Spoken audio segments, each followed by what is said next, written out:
part of a collection where something old, something new, something borrowed, something blue. So, it's not stealing if you take it with permission. If you know the other person is okay with it. Really, it's not. Besides, I only borrowed it, and it's not my fault that I couldn't give it back. Really, it's not. It's not stealing, and it's not my fault. I couldn't help it. It was just there, taunting me, looking me in the eye and saying, "Come get me if you can." He didn't mind either. Actually, I think he wanted me to take it. Maybe. I could tell when I stared into his innocently bright blue eyes, the way his breathing quickened and the dampness of his palms. It was just a joke when I asked him. I thought it would be funny. My friends thought it would be funny, and it was. Sort of. We were doing him a favor, really, and it was easy. Something for me to do. My plan was perfect. Nothing could go wrong, and maybe it worked. Maybe he genuinely liked me. Maybe he thought that I liked him too. I didn't though. At least I don't think I did. I liked the borrowing. It gave me something to do. He was a fun experiment. I didn't know what I was capable of. I didn't know he would do something like that. It's not my fault. That night, the night the borrowing led up to, he asked me, "Do you really love me?" I smiled, nodded yes. It was almost routine. I only took it because I needed it, but really it was a joke. I was going to give it back the next day. Honest I was. I was getting too far in, and it wasn't as funny as it was in the beginning. My friends and I had made fun of him all the time. He was weird and quirky. He didn't have any friends. He even had to sit out of gym because he breathed funny.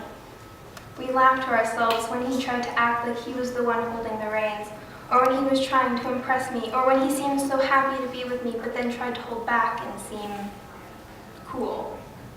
What does it mean to be cool anyway? Hot people are cool, but how is that possible? Hot and cool are opposites, aren't they? He was neither. One day he invited me to his house. No one had ever been to his house before or even knew where he lived. It was an old house, and it was in desperate need of a new coat of paint. It looked like it might fall apart at any second. It was the kind of house that, if it were abandoned, people would throw parties at, and after they'd had a few beers, couples would start to sneak up to the bedrooms when they thought no one was looking. Everyone says that I'm not going anywhere in life, and it's true. I'll probably end up working at some fast food restaurant and living in a crappy apartment because no college will accept me. But it's not my fault. School just isn't my thing. Yet he told me I had a future that didn't include pinstripe uniforms and deep-fried meat. And for a while, I half believed him. Now, I have a pile of half-written college application forms sitting in a corner of my room. I haven't given them half a glance since he left. I thought that with all the borrowing, I might have accidentally borrowed a shot at a future too. Funny, right? He was always telling me what he was going to do once he got out of this town. It's not my fault that he won't be there when all those acceptance letters arrive at his broken front door. It's not my fault that he might not have a future now too. Right? There was nothing I could do. The borrowing had gone too far and I'd hardly even noticed. He never realized how much we left him out. We never invited him anywhere so we could spend the time laughing about him and making fun of him instead.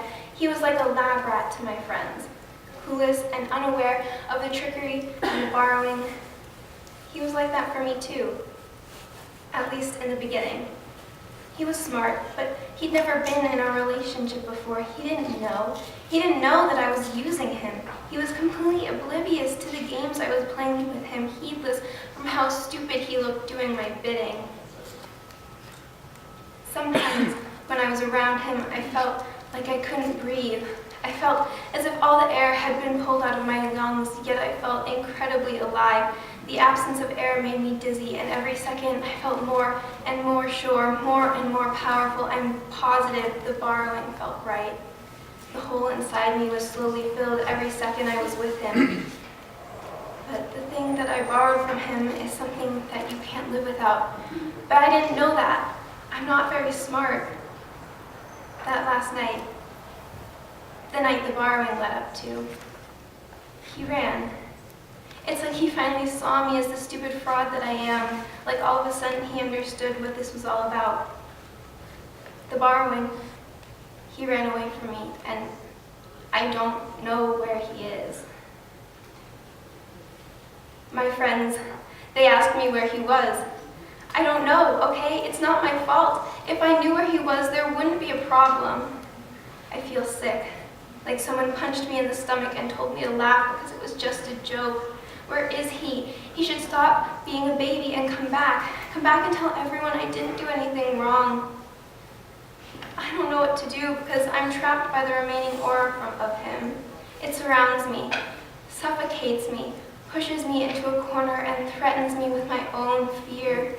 It's not my fault, I shout back to that terrible feeling, but he is always there, picking my brain and pulling on my very soul. He is coursing through my veins and I cannot forget him. I had borrowed too much. Too much of him was a part of me. I went back to his house for the first time since he ran away. It looked just as dead as it had the first time I was there. The paint peeling on the sides of the house, the door that gave the wind a voice, creaking and squeaking and swaying in the late afternoon breeze. The broken and boarded up windows and the wooden step with a hole in it where some kind of night creature surely lived. Except something was different. Somehow he had given it a life while he was there, and now it seemed as if it were truly deceased. I dared myself to walk through the front yard that was covered in garbage and litter. I put one foot on the steps, then another. Before I knew it, I found myself standing at his door, staring right at a piece of ripped notebook paper with hastily scribbled words written on it. I am in your head. I am in your eyes, and your voice, and every breath you take is me. I am in the blood flowing through your arms. I am in your stomach and your legs and your feet down to your toes, but you did not get what you wanted. You were wrong.